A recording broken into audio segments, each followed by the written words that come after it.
Friends, मैं robin Gupta एमजेएचएम inter college मारेगा ईटा से आप सभी लोगों का एक बार फिर स्वागत करता हूं अपने चैनल में। आज मैं आपको बताता हूं प्रश्नावली 5.1, लेकिन उसका पार्ट 7 वीडियो। और मैं आज आपको ये लास्ट पार्ट ही है इसका। जितने क्वेश्चंस इसके बचे हैं वो मैं आपको सभी बता दूंगा, जो मेरी नजर में थोड़े ठीक भी थे। उसमें सबसे पहला क्वेश्चन है क्वेश्चन नंबर 31। एक फलन दे रखा है f x equal to cos x square, और मैंने आपको ये बताया था जो दो फलनों का संयोजन होता है, जो इससे पिछले पार्ट वाली वीडियो मैंने बताई थी आपको, दो फलनों का संयोजन, अगर दो फलन सतत फलन हैं तो उनका संयोजन भी एक सतत फलन होता है, यानी कि एफओजी या जीओएफ। तो उसी से संबंधित कुछ क्वेश्चंस हैं 31, 32 और 33। F x equal to cos x square. अब आप ये सोचेंगे कि दो फलनों का संयोजन किस तरीके से हो। केवल cos x होता तो ऐसी कोई प्रॉब्लम नहीं थी, वो तो मैंने एक दिन आपको क्वेश्चन एक पार्ट में बताया था। cos x स्क्वायर, इसमें cos फलन आपको अलग लगता है और ये x स्क्वायर ये एक अलग फलन है। तो मैंने ये माना कि gx बराबर cos x और एक hx बराबर x स्क्वायर, ये दो फलन मैंने अलग अलग किए। मैंने cos फलन अलग कर दिया और x स्क्वायर फलन अलग कर दिया। अब देखिए, मैंने आपको देखिए यहां लिख के भी दिखाया, दोनों फलन x के प्रत्येक मान के लिए परिभाषित हैं, क्योंकि ये कभी अनंत नहीं हो सकता। x का कोई भी मान है, ये कभी अनंत हो ही नहीं सकता। इसका मान -1 और +1 के बीच में ही आएगा, और ये भी कभी अनंत नहीं हो सकते। ये तो केवल अनंत का वर्ग, लेकिन अनंत कोई संख्या ही नहीं होती। x का कोई भी वास्तविक मान हो, उसका वर्ग वो भी एक वास्तविक संख्या ही होती है, यानी कि वो परिभाषित है। तो दोनों ही फलन x के प्रत्येक मान के लिए परिभाषित हैं, अतः दोनों ही फलन यानी gx और hx दोनों ही सतत फलन हैं, यानी ये भी सतत है, अब ये भी सतत। अब मैंने निकाला इनका संयोजन फलन, यानी कि GOH। तो जैसे मैंने आपको नियम बताया था पहले चैप्टर में भी, बायां फलन पहले बाएं पक्ष में ही रहेगा, हम केवल दाएं फलन को पहले अंदर ब्रैकेट में रखेंगे, यानी GHX। सबसे पहले हम hx का मान रखें x स्क्वायर, तो मैंने यहां रख दिया hx का मान x स्क्वायर। तो अब ये हो गया gx स्क्वायर। अब gx स्क्वायर के लिए मुझे यहां ध्यान देना है, यहां अगर मैं x की जगह x स्क्वायर लिख दूं तो वो gx स्क्वायर का मान निकल आएगा। तो मुझे यहां भी x की जगह क्या रखना पड़ेगा, x स्क्वायर। तो ये हो गया cos x स्क्वायर, और यही फलन हमारा था, देखिए वो fx है, तो मैंने आगे लिख दिया fx। यानी ये मैंने प्रूव करके दिखाया, जो दो फलनों का संयोजन था GOH वो fx के इक्वल है। अब मैंने आपको बताया था पिछले पार्ट वाले वीडियो में, अगर दो फलन gx और hx दोनों सतत फलन हैं तो इनका संयोजन भी एक सतत फलन होता है, और इनका संयोजन वो है fx के इक्वल। यानी इनका संयोजन अगर सतत है अर्थात fx भी सतत फलन है, क्योंकि संयोजन जो है वो fx के इक्वल है। तो ये आपका देखिए 31 क्वेश्चन हुआ। अब इसी तरीके का 32, fx equal to modulus cos x। तो यहां मुझे ऐसा लगा, देखिए मॉडुलस फलन अलग है, तो मैंने gx को माना मॉडुलस x, और cos x फलन अलग है तो hx को माना cos x।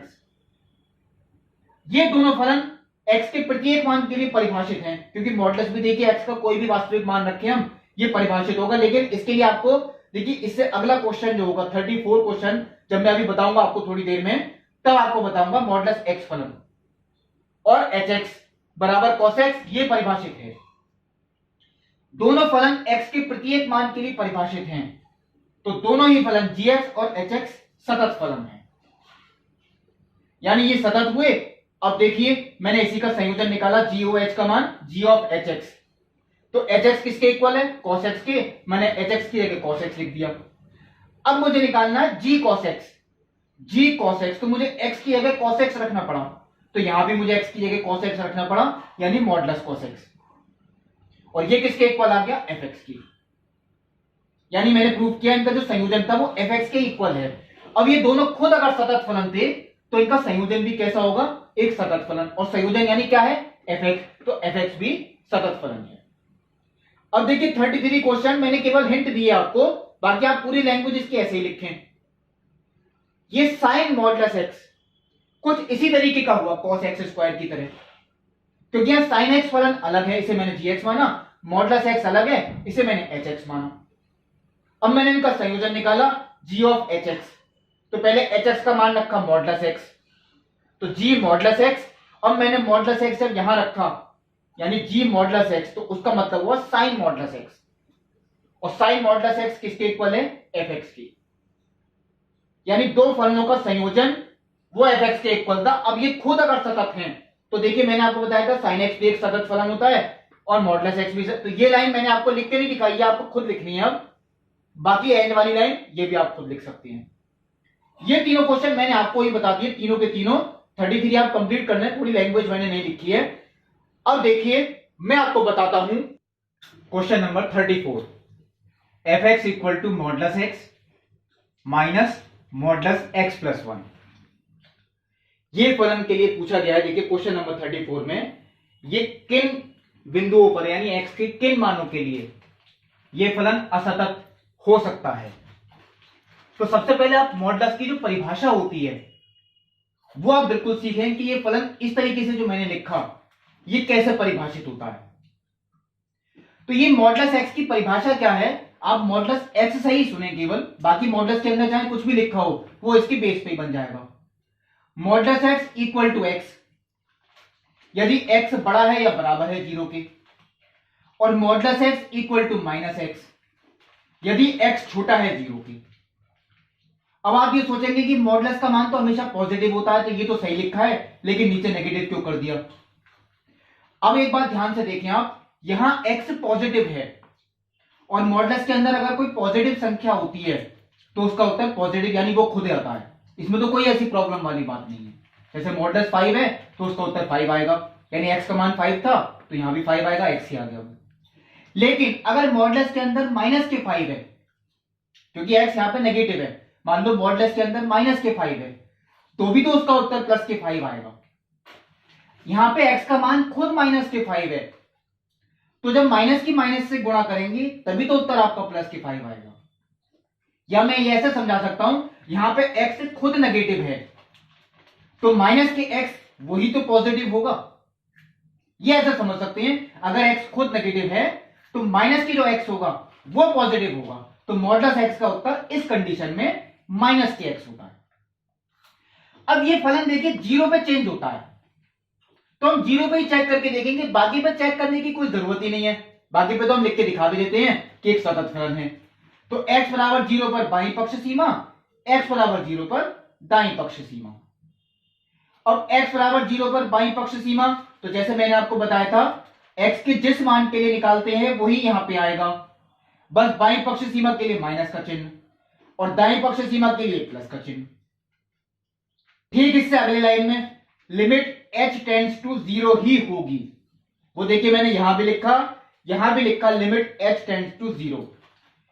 केवल अंतर आता है इस x का मान कैसे निकालें, और मैंने आपको हमेशा बताया था इस x का मान वो आपको यहां से देखते हुए ही निकालना है, 0 माइनस h, वो आगे देखिए 0 माइनस h।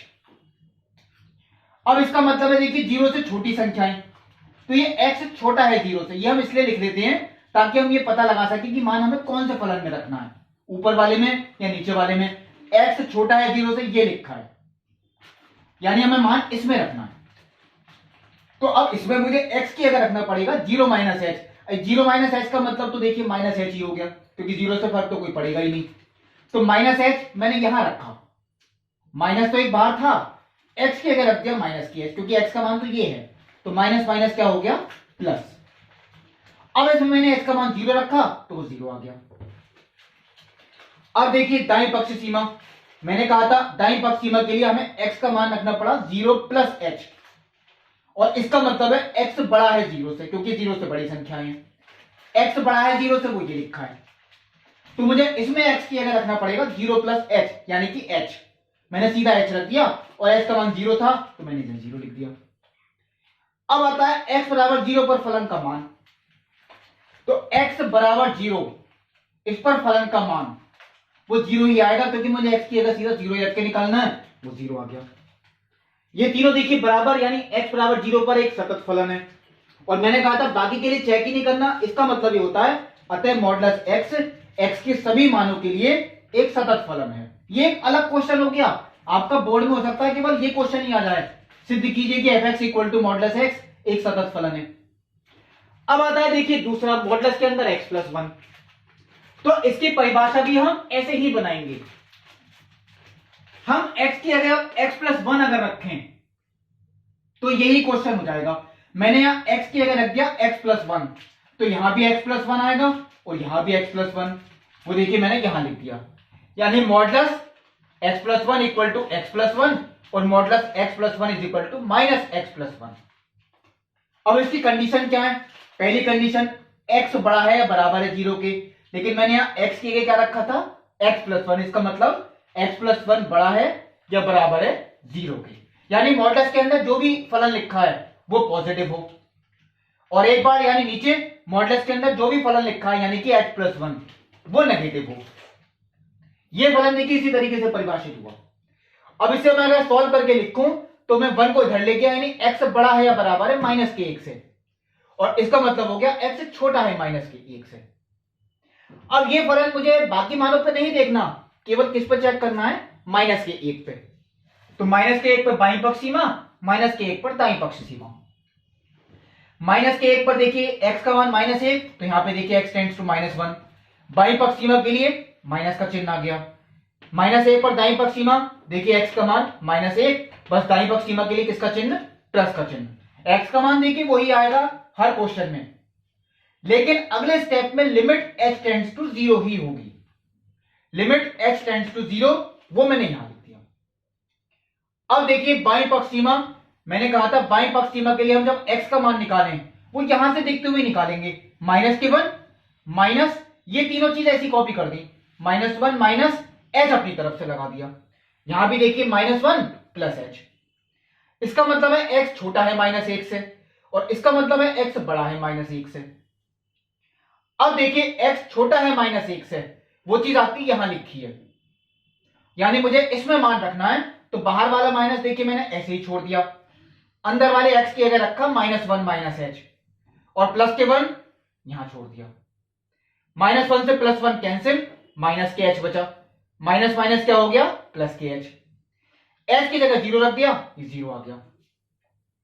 अब आता है दाईं पक्ष सीमा, limit x tends to minus one plus F X, यानी माइनस वन प्लस h। अब ये मुझे कहां रखना है? ये देखिए ऊपर वाले मान में, यानी यहां पर x का मान देखिए मैंने x की जगह रखा माइनस के वन प्लस के h, प्लस वन ऐसी कॉपी किया, माइनस वन से वन कैंसिल, h बचा। h का मान जीरो रख दिया, जीरो आ गया।